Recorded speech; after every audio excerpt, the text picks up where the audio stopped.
Shalom, selamat pagi. Mari kita masuk dalam firman Tuhan. Renungan singkat pagi hari ini. Kita tundukkan kepala, kita berdoa sejenak. Tuhan Yesus, terima kasih. Di hari ini kami rindu mendengarkan suara-Mu Tuhan. Dalam kesempatan waktu yang ada, kami mau menikmati Engkau lewat firman-Mu. Berbicara, berkata-katalah Engkau bagi kami, menuntun, memimpin, membawa kami menjalani hari ini bersama Tuhan. Segala hal yang tidak dari Tuhan kami mau halaukan. Kami mau menikmati firman-Mu di dalam nama Tuhan Yesus. Amin. Puji Tuhan, Bapak Ibu Saudara yang dikasihi Tuhan. Bersyukur kepada Tuhan, Tuhan memberikan kepada kita waktu dan kesempatan. Bahkan Tuhan berikan kepada kita nafas dan kesehatan sehingga kita dapat memasuki dan menjalani hari yang baru ini. Kita akan buka firman Tuhan, merenungkan kebenaran firman Tuhan dalam Injil Matius pasal yang keempat ayat 3 dan 4. Saya bacakan secara cepat untuk saudara. Saudara bisa mendengarkan. Injil Matius pasal 4 ayat 3 dan 4 dikatakan firman Tuhan, lalu datanglah si pencoba itu dan berkata kepadanya, jika engkau anak Allah, perintahkanlah supaya batu-batu ini menjadi roti. Tetapi Yesus menjawab, ada tertulis, manusia hidup bukan dari roti saja, tetapi dari setiap firman yang keluar dari mulut Allah. Dari kebenaran ini, pencobaan yang dihadapi oleh Yesus, pencobaan yang dialami oleh Yesus, bagaimana iblis memerintahkan Yesus, iblis menyuruh Yesus untuk membuat batu menjadi roti, mengubah batu menjadi roti. Saudara, bukan Tuhan Yesus tidak bisa mengubah batu menjadi roti. Bukan Yesus tidak mampu mengubah batu menjadi roti. Tetapi ini merupakan perintah atau suruhan daripada iblis. Dan Yesus tidak tunduk kepada perintah iblis. Yesus tidak tunduk kepada perintah setan, tapi Yesus tunduk dan taat sepenuhnya kepada perintah Bapaknya. Oleh sebab itu, dia tidak ingin melakukan atau melaksanakan apa yang disuruh oleh iblis. Dari hal ini kita belajar bahwa dalam perjalanan kita jangan sampai kita lebih tunduk kepada iblis daripada kepada Tuhan. Karena seringkali kita lebih mentaati ataupun lakukan apa yang iblis suruh kepada kita. Ya, kita belajar, kita melihat bagaimana Yudas dalam Yohanes pasal yang ke-13. Saya ajak kita membuka dalam Yohanes pasal 13.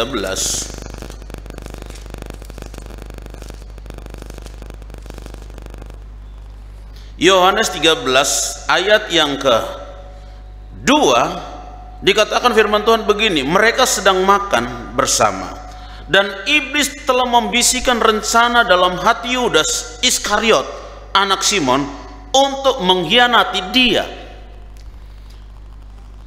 Karena Yudas tunduk kepada iblis, Yudas lebih mendengarkan iblis, sehingga Yudas rela untuk mengkhianati Tuhan. Yudas rela untuk tidak sungguh-sungguh menjadi murid Tuhan, bahkan dia mampu menjual Yesus hanya karena dia tunduk kepada iblis.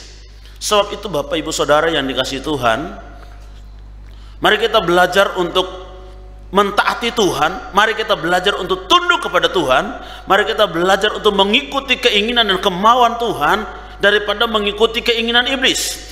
Iblis tidak pernah membawa kita kepada satu kebaikan. Iblis tidak pernah membawa kita kepada sesuatu yang menyenangkan, tapi iblis berusaha untuk menghancurkan seluruh tatanan hidup kita, bahkan menghancurkan seluruh masa depan kita. Ya, saya ajak Bapak Ibu Saudara untuk merenungkan kebenaran ini. Saya ajak Bapak Ibu Saudara untuk memahami kebenaran ini. Sebabnya dikatakan bahwa manusia hidup bukan dari roti, tapi manusia hidup dari firman. Ya, belajar untuk memahami firman, belajar untuk mengerti firman, belajar untuk mendengarkan firman. Alkitab berkata dalam Wahyu, barang siapa bertelinga, hendaklah yang mendengarkan apa yang dikatakan Roh kepada jemaat-jemaat. Jadi mari jemaat Tuhan, mari umat Tuhan, mari orang percaya, mari orang-orang yang mengaku Yesus sebagai Tuhan dan Juru Selamat, pasang telingamu kepada Tuhan, pasang telingamu kepada firman Tuhan, pasang telingamu kepada suara Allah, sehingga hidupmu akan dituntun, hidupmu akan diberkati, hidupmu akan dipelihara setiap waktu, setiap saat. Perjalanan hidupmu sepanjang hari ini, engkau akan dipelihara oleh Tuhan, engkau akan dituntun oleh Tuhan, jikalau engkau tunduk, taat dan dengar-dengaran kepada firman Tuhan, bukan kepada apa yang disuruh oleh iblis, bukan apa yang disuruh oleh setan, tapi engkau tunduk dan taat kepada suara Tuhan. Ya, sekali lagi, manusia hidup bukan dari roti, tapi manusia hidup dari firman Tuhan yang disampaikan. Belajar firman Tuhan, belajar simak firman Allah. Ya, saudara, saya berikan kesempatan kepada saudara supaya saudara setiap hari belajar membaca Alkitab. Ya, belajar buka Alkitab. Saya berikan saudara, kalau bisa saudara setiap hari satu pasal, ataupun saudara bisa membiasakan diri saudara pagi membaca Perjanjian Baru, malam membaca Perjanjian Lama, untuk mengisi hidup saudara. Jadi setiap pagi saudara belajar buka dari Perjanjian Baru, Matius pasal 1, Matius pasal 2, seterusnya sampai Wahyu pasal 22. Malam demikian baca dari Mazmur Kejadian pasal 1, Kejadian pasal 2 sampai kepada Maleakhi pasal 4. Ya, supaya hidup kita selalu diisi, hidup kita selalu dipenuhi dengan firman Tuhan. Mengapa Yosua berhasil? Mengapa Yosua sukses? Karena Yosua sudah dianjurkan dan diperintahkan oleh Tuhan supaya dia mengikuti jejak yang diberikan oleh Musa. Renungkanlah firman itu siang dan malam supaya perjalananmu berhasil dan hidupmu beruntung. Maka itu Yosua selalu diberkati Tuhan, Yosua selalu ditolong Tuhan, sebab Yosua selalu merenungkan firman itu siang dan malam. Akibatnya Yosua tidak tunduk kepada perintah iblis, tapi Yosua tunduk kepada perintah Tuhan. Yosua tunduk kepada aturan Tuhan. Perjalanan hidupnya berhasil ketika dia memimpin bangsa Israel keluar, melewati sungai Yordan, menempati tempat yang sudah dijanjikan Tuhan.